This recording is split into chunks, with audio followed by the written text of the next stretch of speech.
I get discouraged for sure, and I will quit fighting at some point. And that point is when the first shovel of dirt hits the top of my box 6 feet down.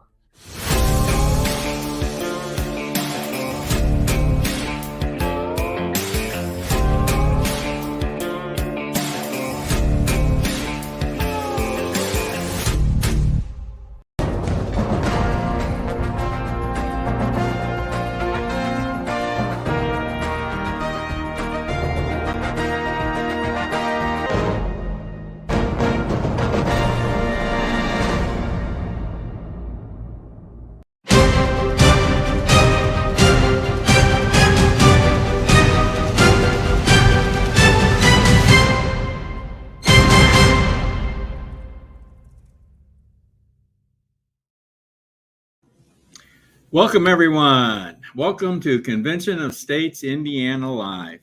My name is Dale Parrish. I'm the virtual program coordinator for Convention of States here in the state of Indiana. And once again, I want to welcome you to our broadcast this evening. We got a great lineup for you this evening. I think you're really going to enjoy it. And I want to bring on my co-host to join us. And there's Mr. Kashuba, freshly back from Alaska, right, my friend? Freshly back, yep, freshly back and rejuvenated. Yeah, I think the last text message I exchanged with you, you had just witnessed a whale surfacing. Am I right? That's right. We went pretty much the whole trip, seeing a few orcas off in the distance, just the backs of them on the way up. Is that right? We were thinking we weren't going to get to see a good whale sighting until on the way back. One humpback whale popped up to take a look at the boat, and he was maybe 50 yards off of our balcony deck, and I managed to snap a picture of his fin because I couldn't get the camera on him quick enough. But yeah, it was quite impressive. Well, that's good. I hope you got some pictures you can share with us. I got a bunch. I got a whole video to do yet. I imagine you do. Yes, we'll have a production, I'm sure. All right. Well, Ken is going to be monitoring our comments and questions this evening. So if as a viewer, if you have a comment or a question that you would like to submit, please feel free to do so. We'll try our best to address those this evening. Ken, just so as you know, we keep track of these things. This is broadcast number 205, and you have been with me for 70 of these, the last 70. That's hard to believe. We're going to have to do something when you hit 100, huh? Yeah. And that sounds like an awesome number. And hopefully you're talking about shows and not my age, but yes, we're talking about shows for sure. Okay. Let's talk about what we got lined up for this evening. And I will bring up the lineup here.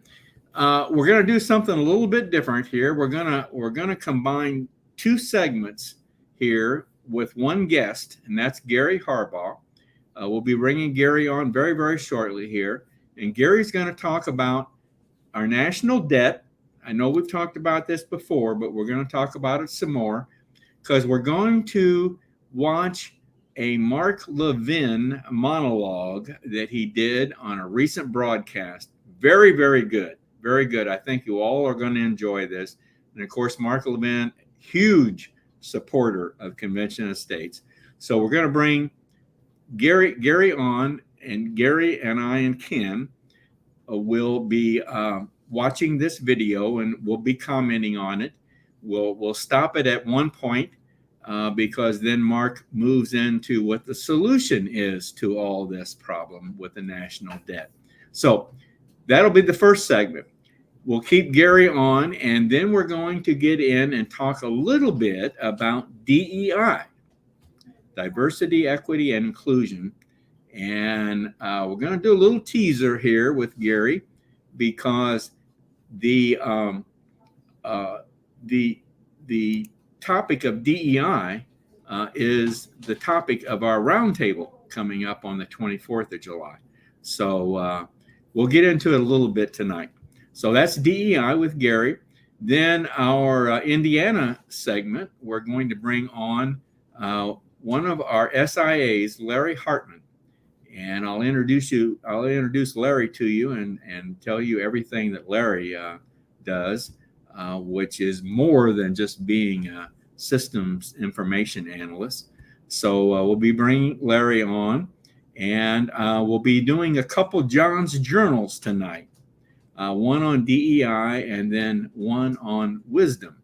So John's provided us some more segments on John's journal. So ought to be a good evening, and I hope everyone will enjoy watching this tonight. Okay, jam-packed lineup, Dale. That's a jam-packed lineup. It is. So without further ado, let's bring Gary on here. And now, hello, Gary. Hi, Dale. Hi, Ken. Hi, Gary. Gary, before we get started on this, I want to play the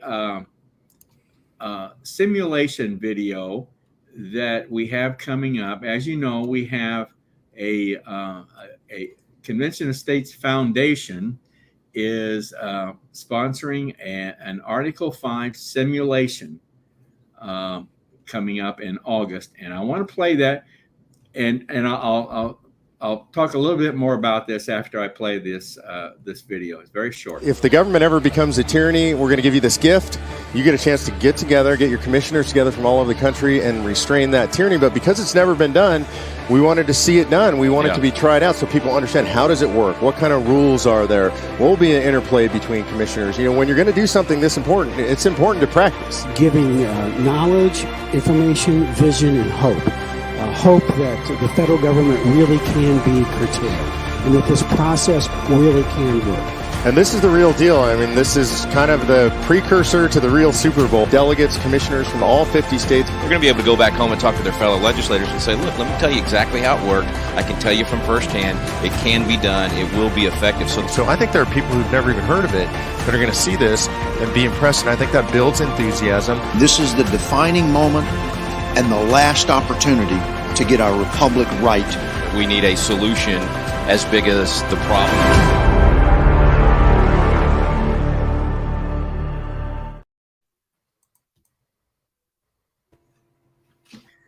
Well, the reason I wanted to play that to begin with is because obviously, if you followed Convention of States, you know addressing the national debt is one of our major pillars of the resolution.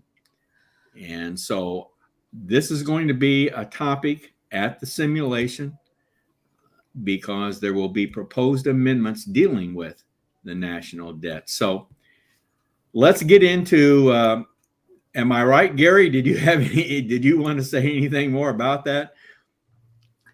Yeah, America has a spending problem, and a Convention of States is the only real way to address that. Okay, well, that's it for that segment. So that Gary is right on. Let's listen to Mark Levin here. Bear with us now. This part is about 13 minutes. So, but he's very, very good. So let's bring him on. I'm Mark Levin, and this is Life, Liberty, and Levin. Whew. All this debt talk and the ceiling, and you for it or you're against it. I hope you'll watch very carefully the program tonight, because we're going to get into some really great stuff that you probably never heard of before. But before we do that, let's set the table. I have here the Government Accountability Office document, The Nation's Fiscal Health, May 2023. It's issued a couple weeks ago. This was issued to every leader in Congress by the executive branch. And the GAO is actually one of the best of the entities that our government has. And what do they say? Why do I care? Why do you care? the federal government faces an unsustainable long-term fiscal future. Long-term projections from the Office of Management and Budget and the Department of Treasury, the Congressional Budget Office, and GAO all show that the balance of current revenue and program spending policies result in debt growing faster than the economy. This is unsustainable over the long term. The government never writes reports like this. The government never speaks like this. The fiscal year 2022 federal deficit was among the highest in American history. This occurred even though revenue growth has been strong and federal COVID-19 relief spending has declined from recent years. In addition, the cost of financing the debt increased from prior years because interest rates rose substantially in fiscal 2022. Rising debt relative to economic growth could increase borrowing costs for both the federal government and private borrowers and could slow economic growth. CBO, the Congressional Budget Office, has stated that high and rising federal debt as a share of the economy increases the risk of a fiscal crisis. The underlying conditions driving the unsustainable fiscal outlook pose serious economic, security, and social challenges if not addressed. What they're trying to say is the economy could collapse. Could collapse. They go on. For most of the nation's history, the government's debt held by the public as a share of GDP has increased during wartime and recessions, but decreased during peacetime and economic expansions. Most recently, this pattern has changed. Debt held by the public as a share of GDP grew during 3 of the 4 most recent economic expansions. What they're saying is, we're not at war. The economy expanded 3 out of the last 4 years. And we're spending now like we're at war, like we've never done before in peacetime, in American history. For example, debt held by the public as a share of GDP grew during the economic expansion of June 2009 to February 2020. It did not grow during the economic expansion from March 1991 to March 2001, the prior decade. This is pretty shocking stuff from the bureaucracy. Independent analyses by OMB, Treasury, CBO, and GAO all emphasize that current fiscal policy is unsustainable over the long term. Projections by OMB, Treasury, CBO, and GAO show that debt held by the public would reach its historic high of 106% of GDP by 2029 and continue to grow at an increasing pace. Our simulation shows debt held by the public growing to more than 219% of GDP, twice the size of the economy by 2051. Get your wheelbarrows ready, ladies and gentlemen. This report is available to the public. Let me ask you a question. How many news reports, over the endless news reports, over this budget debate, refer to this document? I bet none. None. That's part of the problem with our media in this country. But there's more. Social Security and Medicare. They issued a report. They issued a report about a month or 2 ago. And they put out a message to we, the people, the public. Here it is. Right off the internet. The Social Security and Medicare trustees. So what are we talking about there? The Hospital Insurance Trust Fund, that's the biggest chunk, will be able to pay, this is Medicare, 100% of total scheduled benefits until 2031. 3 years later than the report last year. At that point, the fund's reserves will become depleted. 2031. The fund's reserves will be depleted at 2023. The old age and survivors insurance, the bulk of Social Security, trust fund will be able to pay 100% of total scheduled benefits until 2033. 2033. That's frightening. And so they feel that both of these funds, when combined, if you combine their period of time, 2034 at the latest.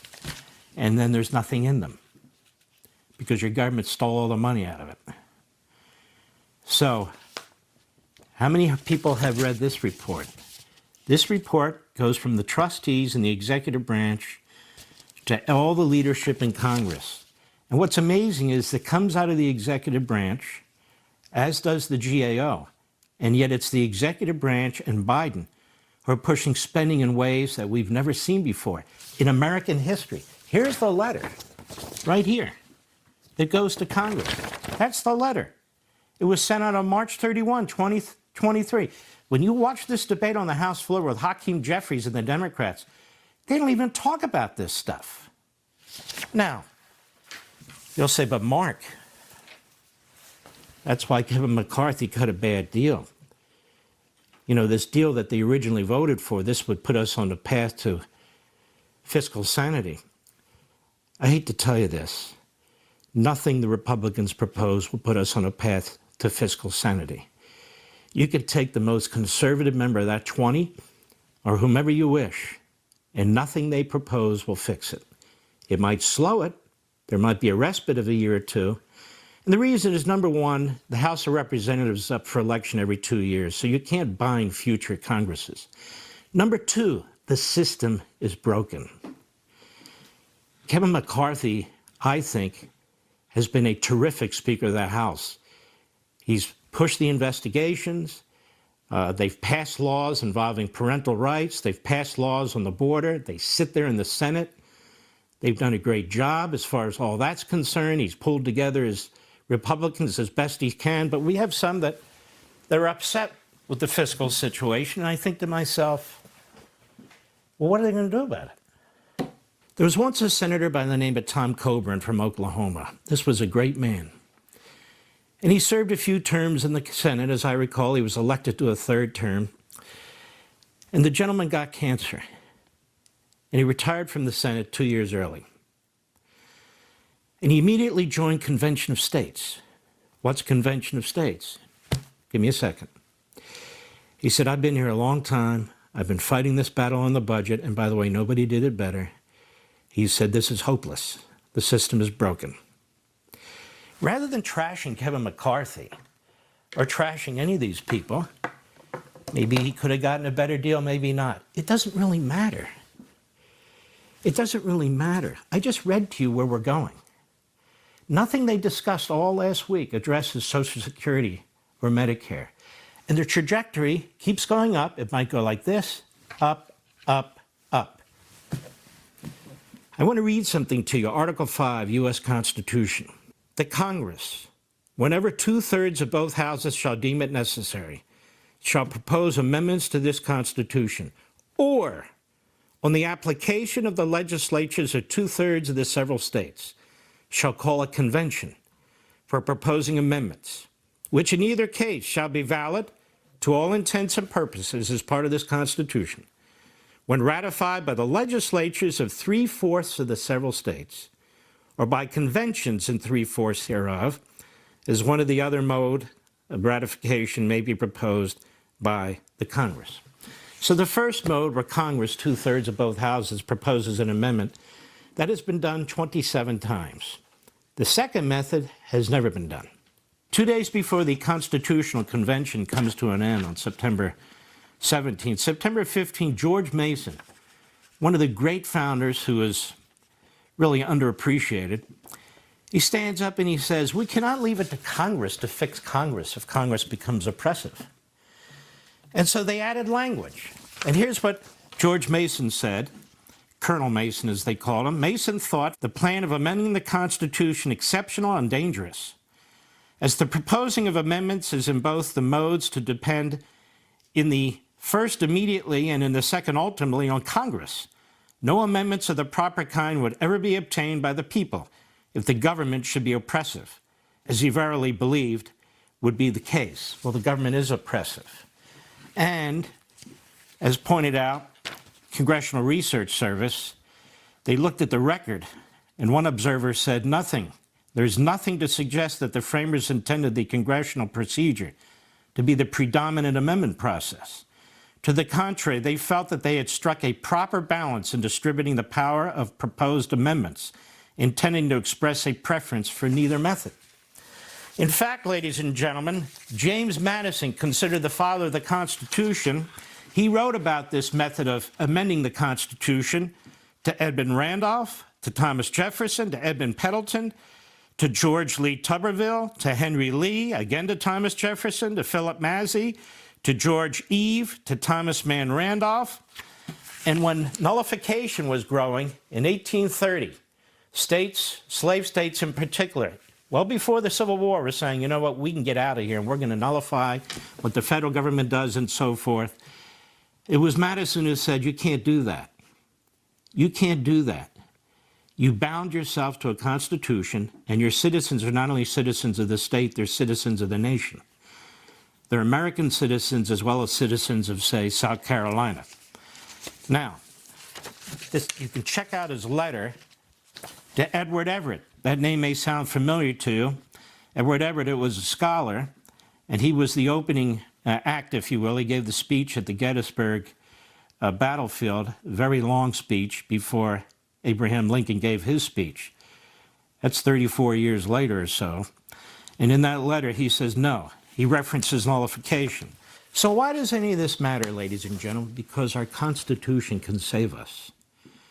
We have all these conservatives in the House and the Senate who are upset about what's taking place. Not one of them gets up on the floor and talks about Article 5. Why is that? They know, I know, and you know, and if you didn't before, now you know, we are on a horrendous path, and no bill passed by Congress is going to fix it.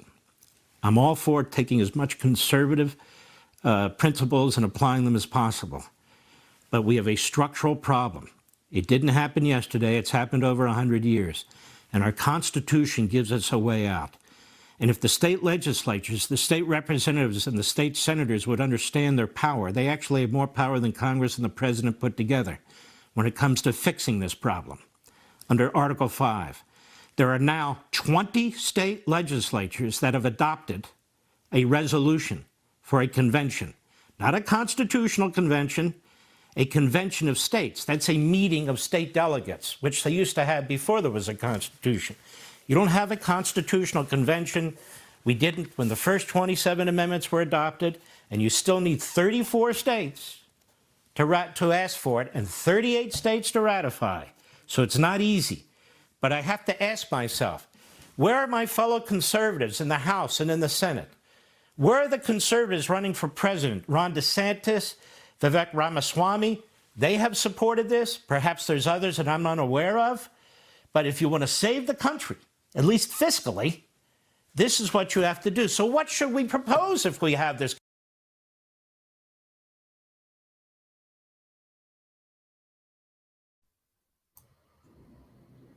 Well, guys, I don't know what else, much more that we can say, but he pretty well covers it, doesn't he? He lays it out on the line for sure. Yep. Yeah, Mark is a great communicator. He recited from the GAO report, and it used the word unsustainable and long-term. And I think that's strong language for the, part of the administrative state, but I don't think it's nearly strong enough. And what I would liken this to is, we're all on a train. The train is headed down a track, and there is a bridge out in our future. And we have got to turn this train onto a different track, or we are headed for more than a crisis. We're headed for a real disaster. And if something isn't done, it's going to come, and it's probably going to come sooner than people expect. They kept using the words long term. What does long term mean? 25 years from now? I don't think we have that. That's my question, Gary. Where's the bridge out? How far ahead? Where is that located? How many years? I kind of believe with Social Security and Medicare headed the way they are, I think we're getting very close to it, quite honestly. I think we're getting very close to where that bridge is out. Yeah. Well, I think he mentioned the Social Security trustees letter said 2033 for the old age and survivors payments. And then the trust fund is, at that point it's zero. Yeah. And that number changes from time to time. It was sooner, I think, previously. And so that's not very far. That's 8 years from now, or 9 years from now, depending on how you count it. But that's really soon. And the thing is, we know the problem is there. The question is, are we going to address it with an Article 5 convention? Yeah. because there's not a question of, is there a problem? Yes, there is a problem. Yeah. Okay, let's go back and let him finish up, and he's going to get into the weeds here a little bit and explain what he thinks should be done at a convention as far as amendments are concerned. So let's go back and see the rest of it. Convention. I wrote a book called The Liberty Amendments, and I want to read this to you. Spending.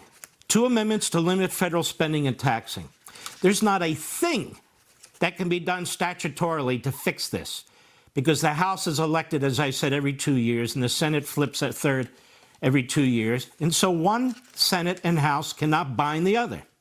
Plus, the Democrats, they want to drag this country into bankruptcy. That's abundantly clear. So what did I propose? Spending. Section 1, Congress shall adopt a preliminary fiscal year budget no later than the first Monday in May for the following fiscal year and submit said budget to the president for consideration. Why?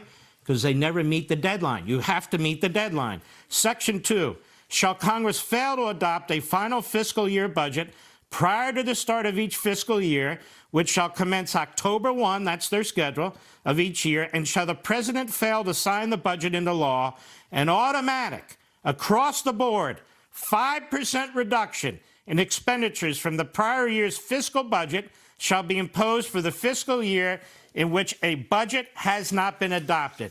I propose that this needs to be in the Constitution. Section 3, total outlays of the United States government for any fiscal year shall not exceed its receipts for that fiscal year. Period. Section 4, total outlays of the U.S. government for each fiscal year shall not exceed 17.5% of the nation's gross domestic product for the previous calendar year. So that allows growth in the budget, but it puts a GDP cap on it. You're not going above this amount. That's not my idea. That was Milton Friedman's idea, and it's a brilliant idea. Section 5, total receipts shall include all receipts of the United States government, but shall not include those derived from borrowing. Total outlay shall include all outlays of the United States government, except those for the repayment of debt principal. We have a debt. We can pay it. It needs to be within the budget amount. Section 6, Congress may provide for a 1-year suspension of one or more of the preceding sections in this article, 1 year, by 3/5 vote of both houses, provided the vote is conducted by roll call and sets forth the specific excess of outlays over receipts over the 17.5%. Now, why did I put there? In case we go to war. Remember what the GAO said about war? That's when budgets increase. And Section 7, the limit on the debt of the United States held by the public shall not be increased unless 3/5 of both houses of Congress shall provide for such an increase by roll call vote, because it's out of control now. This amendment shall take effect in the 4th fiscal year after its ratification, so you have 4 years to build up. I've attacked Section 2. Section 1, Congress shall not collect more than 15% of a person's annual income from whatever source derived. You know, they have it at capital gains. That's it, 15%. Person shall include natural and legal persons. Section 2, the deadline for filing federal income tax returns shall be the day before the date set for elections to federal office. You pay your taxes, the next day, if you vote in person, you vote. So the consequences of the acts of Congress and the president are known and felt the day you vote. Section 3, Congress shall not collect tax on a decedent's estate. When somebody dies, leave them alone. Section 4, Congress shall not institute a value-added tax or national sales tax or any other tax in kind or form. I was thinking, you limit it to 15%. I don't want them to get around it with a value-added tax, a national sales tax, or some other scheme. Section 5, this amendment shall take effect in the 4th fiscal year after its ratification. So my question to you, America, while they're putzing around in Congress, oh, McCarthy could have done better, maybe. Oh, we should have done that. Oh, we should have done that. They're playing on a field that has almost no relevancy to where we're heading in this country. The system is broken. Congress broke it. The president broke it. They broke it under FDR. They've broken it ever since. We have courts involved. We have the bureaucracy involved. We have the IRS involved. Enough. Convention of States, Article 5, state legislatures, it's time to step up. 20 of them have. We need 14 more. You want to fix the country? That's how we fix the country. If you're a conservative in the House, then start to talk about it. If you're a conservative in the Senate, start to talk about it. Even though you have no role in it, you can help us promote it. That's, at least in significant part, how we effectively try to address this.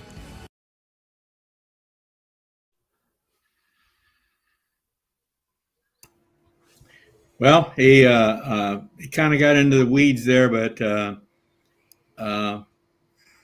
he's telling the truth. That's what we got to do, and we got to make this happen, because he's definitely right. They're not going. Washington D.C. can't fix this. We're going to have to do it. We, the people, are going to have to do this. So, anything else, Gary? Any closing words on this? Yeah. The key point that he made, I think, is that the system is broken. We can't fix it with elections. We have to fix it with the Constitution and amending that using Article 5. And it's got to come from the states, because Congress is not going to, they don't even want to talk about the debt or the deficit. So they're certainly not going to propose amendments that will fix it. Right. Agree. All right. Well, let's move on and let's talk about DEI. Ken, was there any comments or any questions on that segment? Not really. People just kind of sat back, I think, and took it all in. And we had one comment that said we shouldn't be using a program to produce this, but I basically commented back that this is from a government report. It's not from a TV station. And for those who think that that Mark Levin maybe is promoting some things that is not educating, I think it's it's one of those things that where else are you gonna? I haven't heard this report anywhere else. That's half the problem. We don't. How many people have heard about this report? And it is coming from the government. So. Okay. I think some people are realizing how close we are, but there's a lot of people out there I don't think realize how close that cliff is. Right. And you guys, I know you were talking about, you're talking about Social Security and Medicare, and these things are, maybe 10, you're talking about 10, 11 years off. But I think there's some financial crises that are a lot closer and are going to affect everybody in not just the forms of Medicare and Social Security. I think we're dangerously close to a lot of other cliffs, financially wise, in this country. Okay, let's move on and let's talk about DEI. Let's take a look at another little short video here on John's journal where he talks about DEI.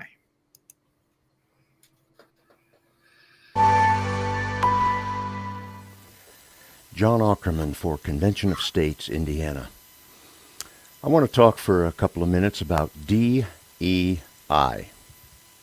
diversity, equity, inclusion.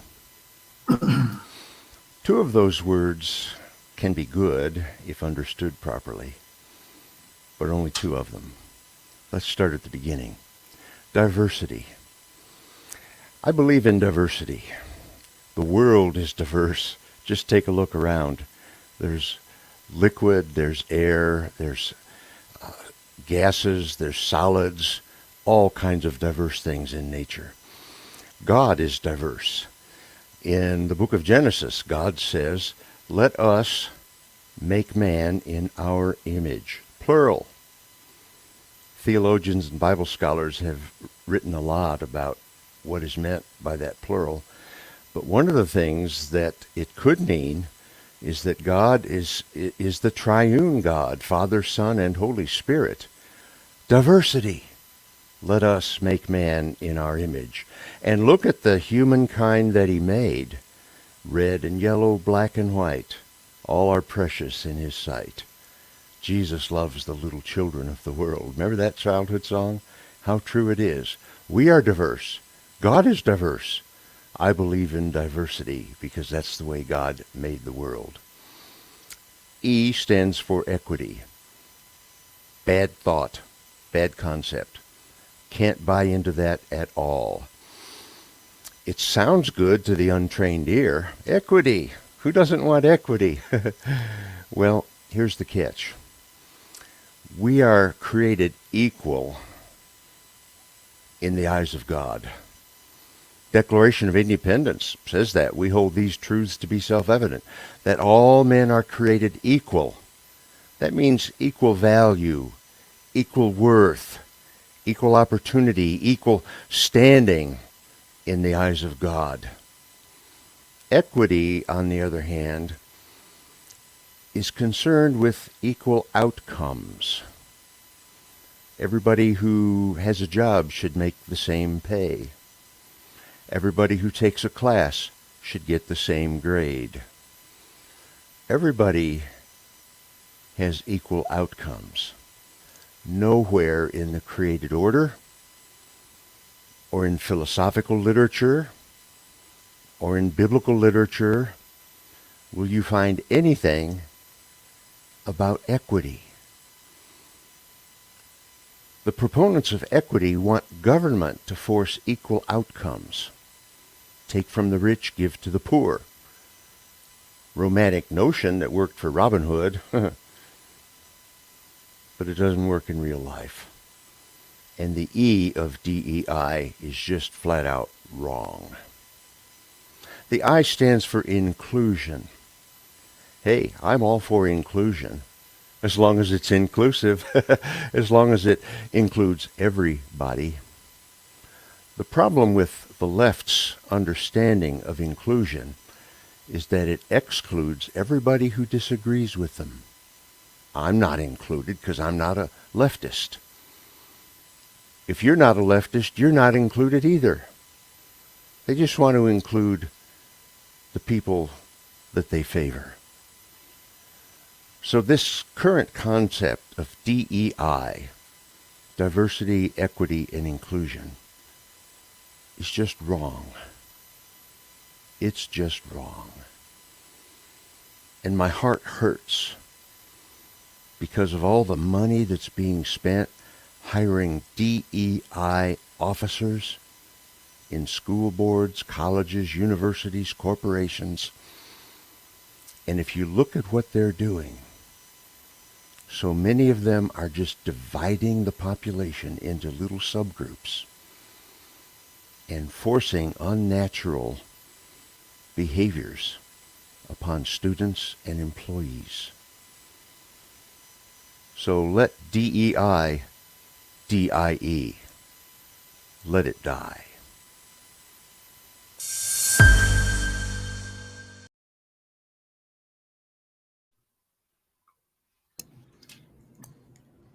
Well, I think John pretty well sums it up, don't you think, Gary?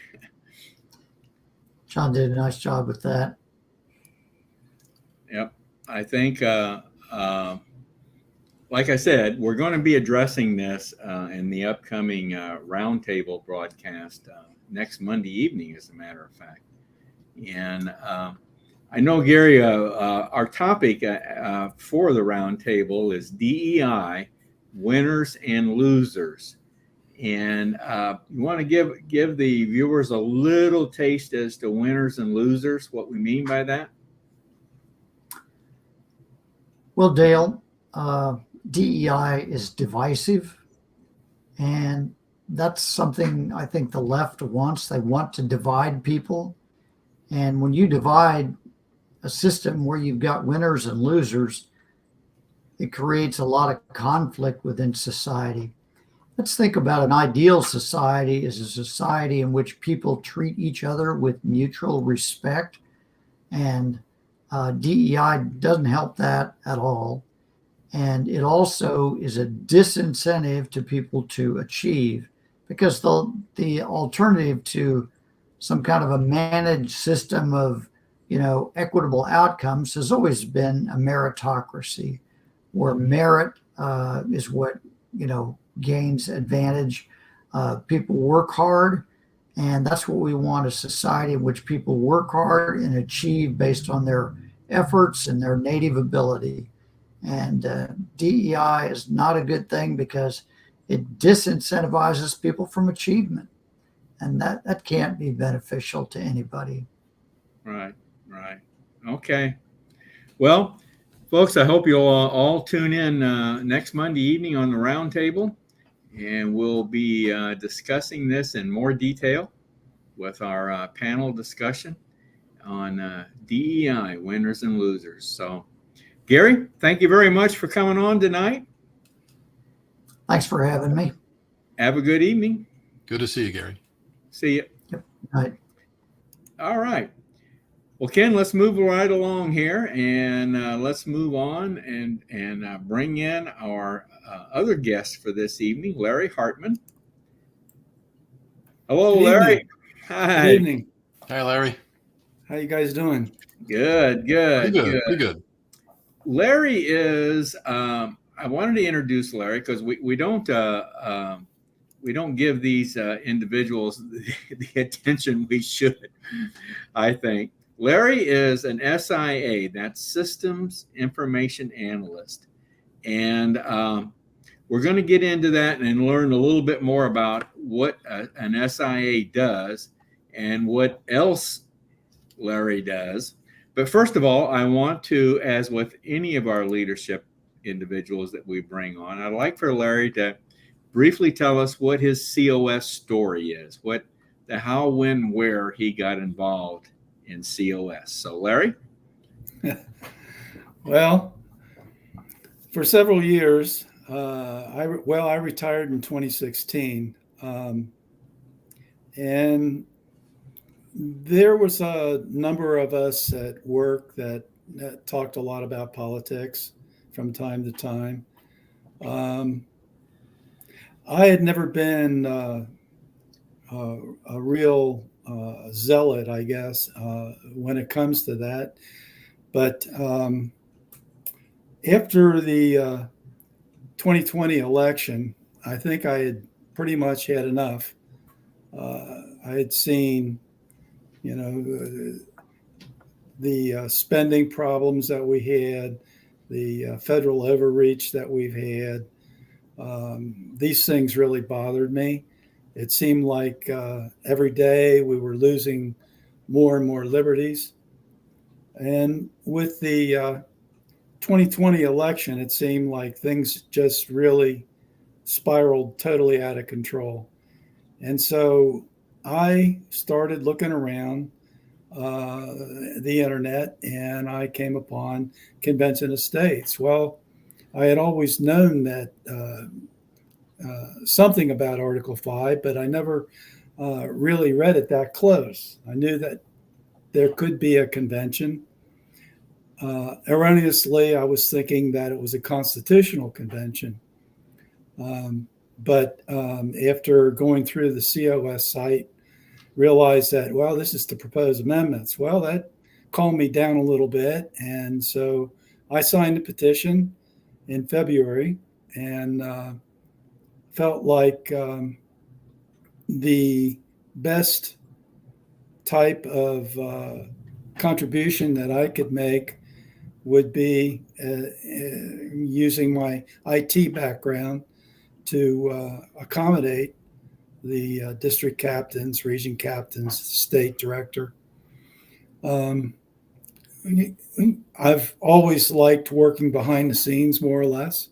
I enjoy that. I don't get tomatoes thrown at me too often. So all right. I'm averse to that. But yeah, that's what I like to do. I like working behind the scenes to help provide up-to-date information and go into a little more detail on just what an SIA, a Systems Information Analyst, what you do, what you're supposed to be doing in Convention of States. Well, I think maybe the first project that I was involved in was actually the ZIP +4, cleaning up the database, the Indiana database. Myself and another SIA, a couple SIAs, we all worked pretty hard to get the +4 extension for folks, because it's important that the legislators know who's in their House district or Senate district. And the zip +4 can refine that to a micro level, so to speak. Yeah. That was a pretty big project. Yeah. Some of the other things that I've been involved in is conducting surveys. We got involved with local area surveys to provide information to folks. We didn't tell them how to vote. We just provided the information for people to select who they would like to elect for school boards here in Hamilton County. Yeah, that was a very interesting project on the school board surveys. Yeah, and thinking about it, it wasn't just Hamilton County. It was several counties, I believe. Right. Can't remember offhand. I think there was 3 of them. And we put that information together and sent it out to a number of publications so that people would have a chance to review how the candidates stood on issues regarding the school boards. Yeah. Yes. That was very, very helpful. That was very good. Very good. Now I know you. I guess this kind of falls under what an actual SIA does, but you provide a lot of support on our database system that we use in Convention of States called Citizen Builder, right? Yes, that's correct. Yeah. Yeah. There's a lot of people, well, I wouldn't say a lot of people, but a number of folks that are in COS have are challenged by the computer systems. So when they are challenged, they generally let me know, and I try to help. Yes, we have all been there, still are, because this is a system that is constantly changing. But yeah, there's I'm in contact with the National SIA group, and they disseminate information so that we can filter it down to the state level, to let our state leaders know of changes that are coming around, whether it be a system bug or a system improvement. There's both sides of it. There's no computer system is perfect, and you have problems with them from time to time. Then there's always the unintended consequences of a new implementation where things go not exactly as planned, and so leaders need to be aware of those things. Tell us, Larry, about the state website that you're developing for us. Okay. Well, I guess earlier this year, or maybe in the spring, somebody came to me and said, wow, the Florida website is really fantastic. We need to take a look at that. Yeah. So, I did, and said, well, I looked at Indiana's, and Indiana was pretty bland, so to speak, when it comes to websites. So I was encouraged to go ahead and try and spice up the Indiana website. So I went out, and it's pretty easy to grab the code from a website And that's what I did. And I worked with it a little bit on my laptop and made some changes and, found out how easy it is to get it published in Citizen Builder. So actually, that's what I did. Yeah. So now we do have a new Indiana website that is, it's a first draft, and we're already making suggestions to you. Yeah. What else to put on there, aren't we?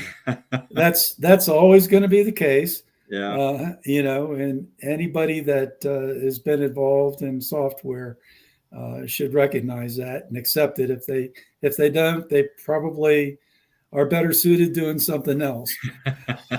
Well, you made it all sound so easy, Larry. We know it's a little bit more difficult than the way you made it sound, but we do appreciate what you did with that website. Well, Larry, tell us now, I know in your spare time, in your spare time, you seem to have had time. I don't know if you do it much anymore, but you seem to have time to attend a lot of state house rallies. Oh yeah. Actually, I kind of like those. I like the camaraderie that you get when you are there with people like-minded. And I've been down to the State House a number of times with a number of different district captains and region captains. I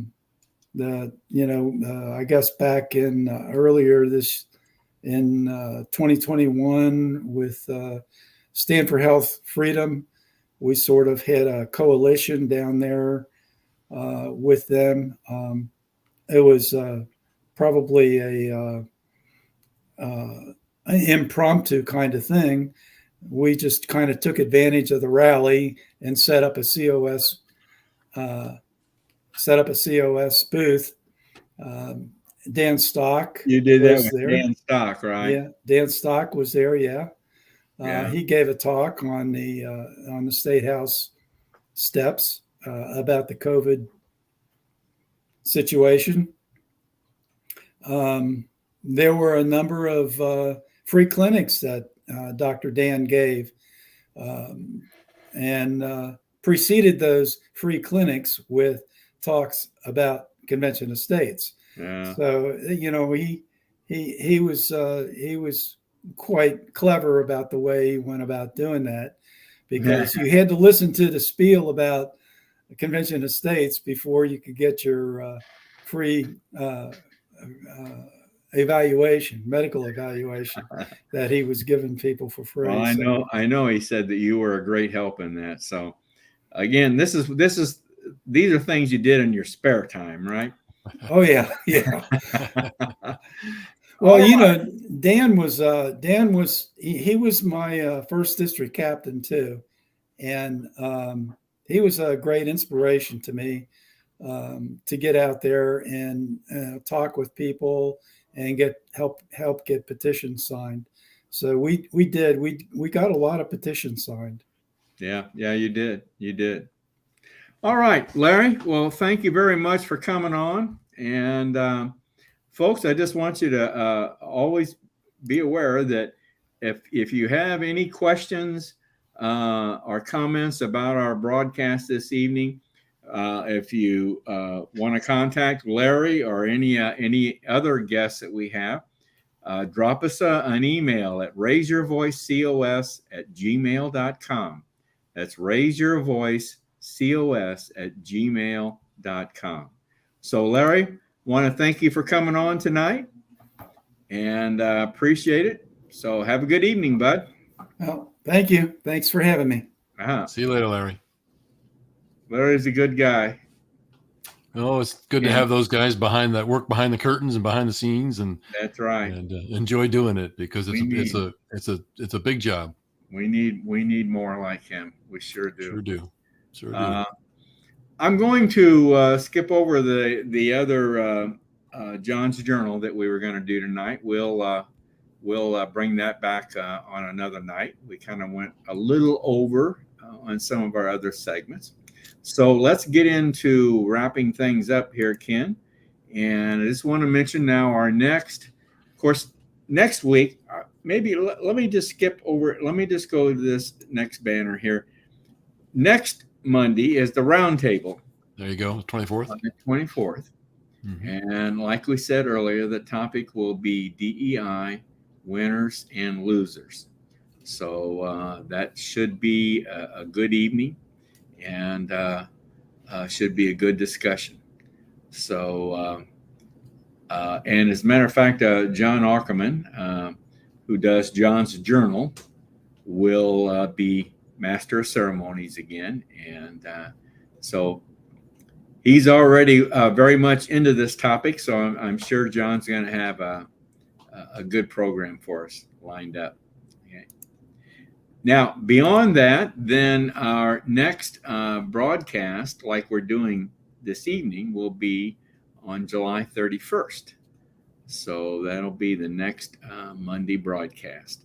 So that's what we have lined up for the rest of this evening, or rest of this month. And as I said before, if you have any comments or any questions regarding the broadcast this evening, feel free to drop us an email at raiseyourvoicecos@gmail.com. Well, Ken, I want to wrap things up on a Mark Meckler video, but have you got anything else that you want to add? Any comments or questions from our viewers this evening that we need to take a look at? Well, I know Larry's already off. I don't know whether it doesn't look like he hung around. He had to disappear there. I'll just throw a couple of comments up that come from our astute state leader, Dale Tipton, who said that he doesn't know what COS Indiana would do without Larry. And so that's, I wanted to throw that comment up there. And we also had one from Susan Gervais also. She said that great job on the website, Larry. So didn't get a chance to throw them up there while he was talking, but wanted to bring those in. That's where we basically had comment wise tonight. So okay. I think everybody was pretty much absorbing all the information that we were able to provide tonight, Dale. I think it was a great job of getting people's attention to our purpose and certainly our situation. All right, good. All right, well, let's wrap things up here, and got a good video from our leader, Mark Meckler, and that'll be it for tonight. So everyone, have a good evening, and Ken, we will welcome back. Glad to have you back. Good to be back. We're looking forward to the roundtable next week. Yep. So good night, everyone. I struggle to empathize with people who would give up. It doesn't make sense to me. Sam Adams said, for those of you who prefer safety and security over liberty, over the animating fight for liberty, I hope that you enjoy licking the hands that feed you. May your chains rest lightly upon you, and may posterity forget that you are our countrymen. Like, do you understand that your kids and you are sentencing your kids and your grandkids and your friends' kids and your neighbors' kids to a lifetime of slavery and servitude, literally, of fear, of living in the darkness, but never, ever, never, never, never give up. George Washington lost the majority of his battles that he fought in the American Revolution. If you read his writings, if you read the letters where he was writing to Congress asking for money and troops, he was saying, we're losing. I don't have the troops I need. I don't have the supplies I need. Did he quit? What about the guys on the beach at Normandy? Like, what did they do? Did they just quit? Oh, there's, a lot of guys are dying around me. It's really bad. It looks really dismal. Those cliffs are huge. Machine gun fire raining down on us. And it's too hard. We should just quit. Thank God those people didn't quit. If they had, where would we be? I get discouraged, for sure. And I will quit fighting at some point. And that point is when the first shovel of dirt hits the top of my box 6 feet down.